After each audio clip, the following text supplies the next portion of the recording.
The chip in your pocket was printed with light and chemistry. That chemistry started as oil, crude oil, refined into a fraction called naphtha, long before it reached any cleanroom or any chip factory on Earth. If your mental model of semiconductor supply chain risk ends with China, you've stopped 3 layers too early. That's not a defense of China's supply chain. China's fab chemistry has genuine vulnerabilities. Real ones, documented ones. But the analysis that most people are reading stops at the layer you can see. The specialty chemical arriving at the gate of the fab, the Japanese company controlling its export, the policy lever one government holds over another. That's a real layer. It's not the bottom. Here's what sits below it. Photoresist is the material that makes lithography possible. It's a light-sensitive chemistry that gets applied to a silicon wafer, exposed to precisely patterned light, and either hardened or dissolved to leave behind the circuit features. Without the right resist, no node prints. Not 28 nanometer, not 5 nanometer, not anything. It is consumed in every single exposure step, at every fab, on every continent. And its primary feedstock, the chemical input before the chemical input, is naphtha, a refined fraction of crude oil. Shin-Etsu Chemical, one of the largest photoresist producers on Earth, has reportedly flagged a yield contraction for their fiscal year 2026 and begun stockpiling feedstock against the anticipated shortage. The makers themselves are hoarding. That's where this story opens, and by the time we've traced the full chain, you'll understand exactly what they know that most supply chain analysts don't. By the end, you'll understand what photoresist is actually made of, why naphtha is the pinch point no one talks about, and why China, Japan, and the United States are all standing on the same floor. This isn't a story about China's semiconductor catch-up or Japan's export controls. It's a story about what happens when you follow the chemistry all the way back and find that the risk you expected belongs to everyone. Start with what the fab actually receives. A truck arrives at the loading dock of a semiconductor plant. It's carrying photoresist, a precisely engineered liquid chemistry in sealed containers, controlled for temperature, shielded from light. Analysts look at that truck and ask, where is it from? Is it Japanese? Domestic? Is the supplier under export control? That's a fair question. But it's also the first question, not the last one. Photoresist isn't a simple coating. It's a polymer system built to respond to a specific wavelength of light, deep ultraviolet, or in the most advanced fabs, extreme ultraviolet light. When that light hits the resist through a patterned mask, it triggers a chemical reaction. The exposed regions either harden or break down, depending on the resist type, and the result is a precise chemical map of the circuit that will be etched into the silicon beneath. The features being defined this way are smaller than a virus. The chemistry making it possible has to be engineered at a level of purity that most industrial processes don't even attempt. For extreme ultraviolet lithography, the process used at the leading edge of chip manufacturing, the process that makes the most advanced chips in every major phone, the resist chemistry is even more demanding. Impurities that older processes would shrug off can destroy an entire wafer. The tolerances are not measured in parts per million. They're far tighter than that. There's no shortcut. There's no good enough version. The resist either meets specification or the wafer is scrap. So where does this molecular scale chemistry actually come from? Follow it back one step. Photoresist is synthesized from polymer resins and photoactive compounds, the light reactive elements, suspended in solvents. All of those components require petrochemical intermediates as their starting materials. Specifically, they need what chemists call BTX aromatics, benzene, toluene, and xylene. These are the building blocks of the organic polymer systems that give resist its light-sensitive properties. You cannot build photoresist chemistry without them, at any node, at any fab, anywhere in the world. And BTX aromatics come from naphtha. Think of it like whiskey. You see the finished bottle at the bar. The label tells you it's Scotch, aged 12 years, from a specific distillery. But before any of that, there was barley, grown in a specific climate, dried in a specific way, and there is no substitute grain that makes the same spirit. The feedstock determines what the finished product can be. The label at the end of the chain is interesting. The barley at the beginning of it is where the fragility lives.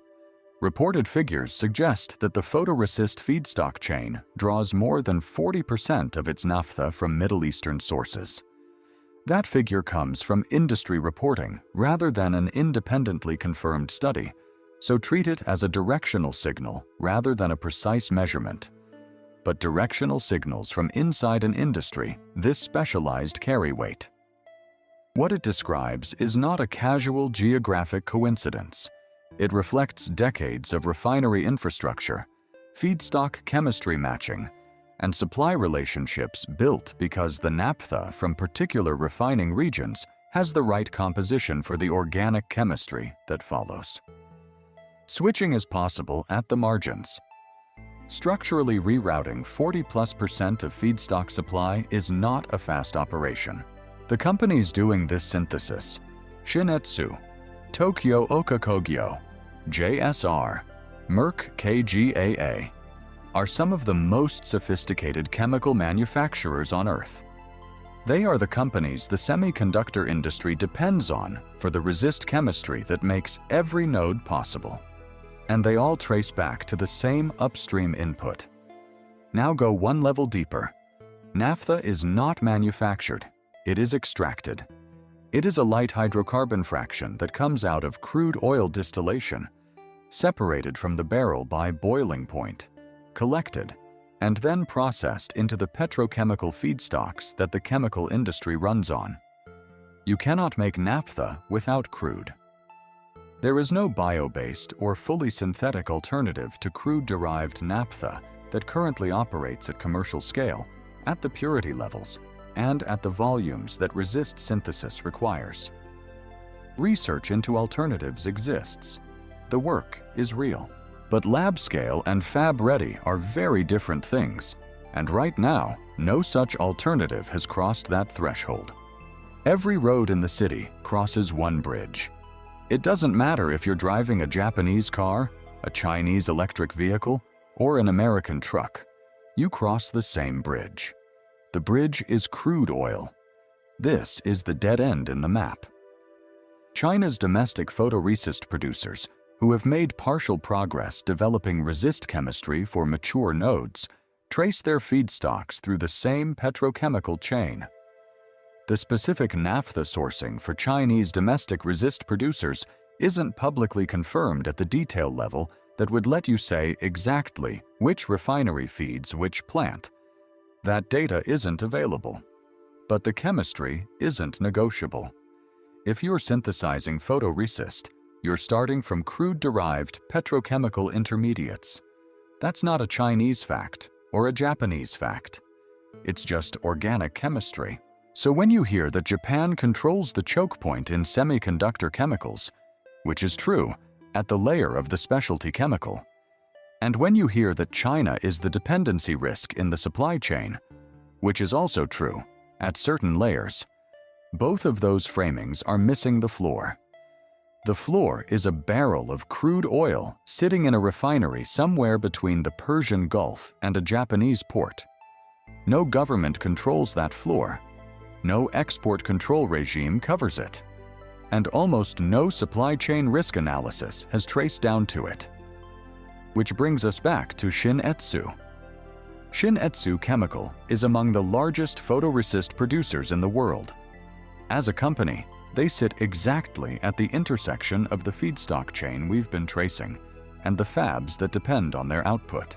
According to reports, and this is flagged as a company-indicated figure, not independently confirmed, Shin-Etsu has flagged a yield contraction for their fiscal year 2026 and has begun stockpiling feedstock in anticipation of the shortage.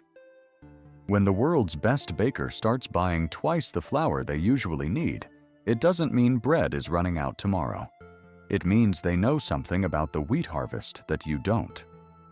What Shin-Etsu's stockpiling tells you is not that a shortage is imminent. Precautionary procurement is a normal corporate behavior. Sophisticated companies with long supply chains build buffer against uncertainty as a matter of course. What it tells you is that a company this close to the feedstock chain, with this much riding on supply continuity, sees enough forward uncertainty that hedging is the rational move.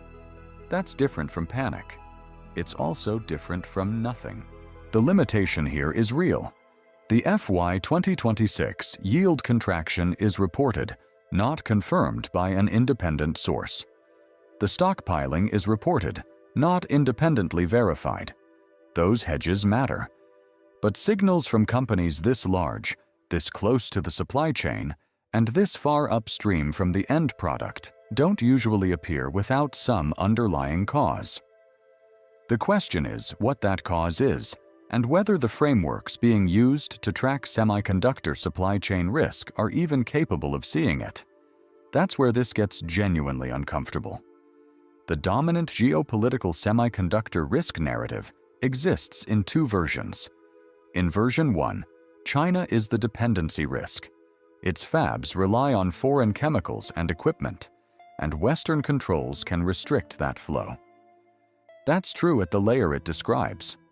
In version 2, Japan's export controls on semiconductor chemicals, implemented in 2023 and publicly documented, are the West's decisive leverage over China's chip ambitions. That's also true at the layer it describes. China has made partial progress developing domestic resist alternatives, primarily at mature nodes, which is real progress with real limits. Both versions stop at the specialty chemical layer. Neither one traces to naphtha. Neither one maps the refinery input that both the Japanese producer and the Chinese domestic producer share. A regional disruption in Middle Eastern refining capacity, whether from conflict, production policy, or infrastructure, hits Shin-Etsu and a Chinese domestic resist maker through the same channel at the same moment, with no fallback that either side has mapped in its supply chain risk framework. That's not a scenario that fits neatly into a China risk or a Japan controls story. It's something else. A shared physical constraint that no one owns, no one controls, and almost no one is tracking. Here's my honest read. The people calling China the permanent weak link in semiconductor supply chains are right at the layer they're describing. And wrong to stop there. The people saying Japan's chemical controls are the West's decisive leverage are right at that layer too. And wrong to stop there. The accurate picture is quieter and more unsettling than either version. Everyone in this industry is standing on a floor built from crude oil, poured by Middle Eastern refineries, and priced by forces that have nothing to do with chips. Shin-Etsu quietly hoarding feedstock isn't panic. It's what a sophisticated player does when they've mapped a floor that their customers haven't noticed yet. The triumphalist reading: the West has China locked out of advanced chips via chemical controls, gets the layer right and misses the foundation. The dismissive reading: feedstock risk is just background noise, refineries run fine, misses the point entirely. The gap isn't in the chemistry, it's in the analysis. The floor the whole industry stands on is crude oil. China doesn't own it. Japan doesn't own it. The West doesn't own it. That's not reassuring. That's the point. A shared floor is only stable until it isn't. And right now, the industry's best proxy for floor stability is a Japanese chemical company quietly buying extra feedstock against a reported yield contraction that most policy frameworks haven't started modeling. So here's what I genuinely want to know from you. Does a shared dependency, one that no single country owns or controls, make the semiconductor supply chain more stable or more fragile? You can argue it both ways and mean it. A choke point nobody controls is harder to weaponize. It's also harder to defend when something goes wrong. Drop your honest read in the comments. I'm genuinely curious which way you land and why. Subscribe if you want to keep following this supply chain downward. There are more layers, and this channel traces all of them. That barrel of naphtha is still sitting in a refinery somewhere between the Gulf and a Japanese port. The chip in your pocket started there. So did every other chip on Earth.